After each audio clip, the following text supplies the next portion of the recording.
have cash and want to buy? People who hold coins and want to sell.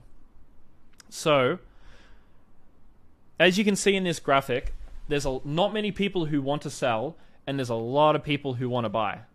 Or at least there's a lot of people who have cash and will want to buy. So what period of the market do you think this happens in? I want you guys to think for yourselves here. When on a chart, if I was to draw all the different stages, so bottom, middle, top, bottom, all right? When is this? Well, this is what happens at the bottom. Because at the bottom, everyone has shat themselves, they've sold, and there's a bunch of people now waiting in cash. So all these red dots, right? All the red dots have moved over to the green side. Now everyone's in cash, and everyone wants to buy into the future. Because remember, every seller is usually a future buyer, right? If someone sells Bitcoin, they're not selling because they want to get out of crypto forever usually. They're selling because of a temporary leaving. They want to buy, they want to sell to buy back lower. That's what most people want to do. So when all these people are selling, they're not leaving forever, they're just swapping sides. And eventually, all of these people want to get crypto because they all want to make money, right? They're all still in crypto, they want to make money together. So they're all eventually going to have to come on this side. So if you see any time in the market where everyone has sold and there's no one who wants to sell, and there's a bunch of people with cash who want to buy, that is when the bottom occurs, or that is when you want to be in basically holding a coin. So when everyone is on the green side wanting to buy, you need to have already bought. And when everyone is on the red side, they own coins, then you need to sell, right? So if you look at this chart, where do you think everyone holds coins? Here. Everyone holds coins here. So this part on the chart would be like this, except imagine a million reds on this side. A million people who have got coins, right? If I can make this look good. Just imagine like this side is just filled with people who hold coins. That is what the top of the market looks like. And the bottom is what this looks like right now, right? Like this. Boom. You profit in markets by being a buyer when everyone is panicked and sold, and holding cash while there is no one left to sell, right?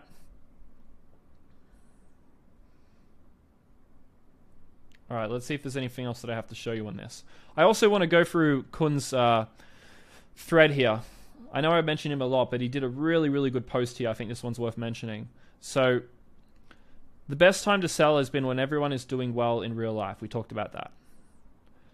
That's why being contrarian pays. Not because being contrarian is right, but because consensus at extremes in financial markets causes the market to be at the furthest place away from reality, which then starts swinging back.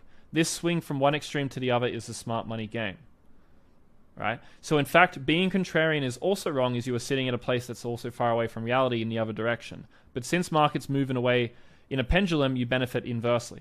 Learning macro is not to invest based on the findings itself. It's to understand where financial markets are relative to macro and what is the consensus pricing out linearly in which direction. That's why contrarian only works at extremes, and in the middle of the trend is your friend. So let me show you something. Imagine you're right here. Everyone's bullish. Do you sell? No. What about here? Everyone's bullish. Do you sell? Yes. So sometimes everyone's bullish, you don't sell. Sometimes everyone's bullish, you sell. So how do you know the difference? Well, like Kun says here, you have to analyze things like macro, what the central banks are doing, what stocks are doing, what the whales are doing, what the different data sets in crypto are showing you, so funding data, etc. You want to look at how many coins are being created. Is there a billion different NFTs being made, taking all the money out? You want to look at all of the data, and then you want to look at what people are expecting based off of this data, right? You need to understand where financial markets are relative to macro, and what is the consensus pricing out linearly in which direction. So let's say you look at the market right now and the macro looks really shit in the next 6 months. Like, you expect Federal Reserve to start hiking rates. They've been lowering them, but you expect them to hike them. You can see that inflation's going to pick up and become really rampant. You can see that there's all this bad macro stuff coming. But you also see that the market has no idea about it. The market is super bullish. Everyone's like, wow, price is going to keep going up. No one is really thinking about macro and how it could affect crypto. They all say, crypto is uncorrelated from stocks.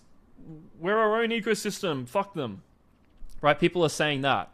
So then what you're doing is you're looking at the macro, applying it against what the consensus is pricing out, and then that's how you would know that you need to be doing the opposite, right? But if it's early in a bull trend and everyone's bullish, that's totally normal, okay? Because early in a bull market, not early, in the middle of a bull market, your entire Twitter feed is going to be bullish. And if you try to counter trade that, you're going to be wrong. So you can't, in the middle of a bull market, do the opposite, because the trend is your friend. Everyone talks about this in investing. The trend is your friend. It's absolutely true a portion of the time. But it is definitely not true in the end and the beginning, right? The bear market, you can't say the trend is your friend at the end of a bear market. You can't say the trend is your friend at the end of a bull market. You can't say the trend is your friend when the Federal Reserve is about to hike rates to 5% from 0% and they're about to start quantitative tightening, and every single altcoin has gone up like ridiculously. Everyone's bullish. Coinbase is the #1 app on the App Store, blah, blah, blah, all your different data, and then no one else is afraid. That's not when you follow the trend. The trend is your friend is a specific term that you can only apply during the middle of the bull market. So, let's see what else there is here. So just to summarize, you cannot come to the market and expect the price to be a reflection of anything fair. The price is simply a representation of what humans are thinking, feeling, and seeing, and anticipating to happen in the future. And you as an investor need to become smarter than everyone else in the market at predicting what's going to happen. The best investors are able to see a potential future and have that future come correct more times than it doesn't play out, right?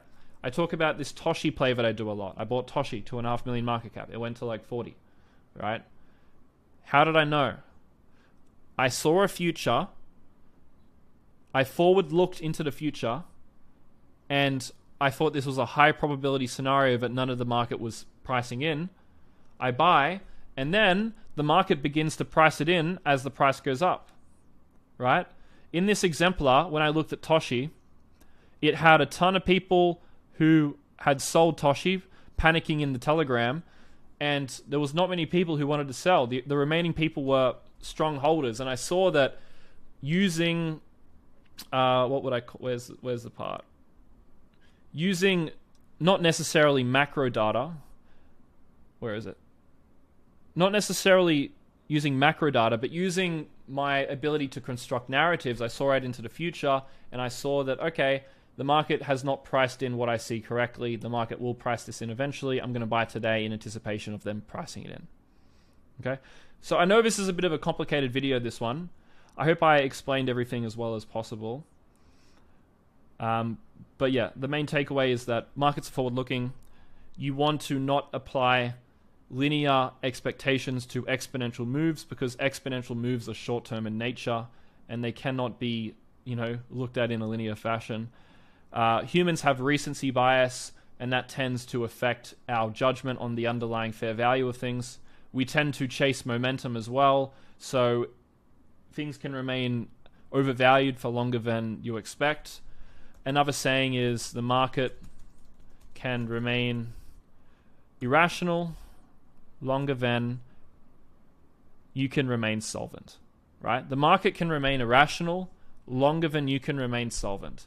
This is the problem with trying to counter trade people in a bull run, because the market does not give a fuck about you thinking that everyone is bullish, because the market can remain irrational longer than you can remain solvent. The market can continue to go into overvalued territory longer than you can hold your short open expecting price to go down. So that's the end of this video, pretty sure. I'll wrap it up here, and I'll see you in the next one. Cheers.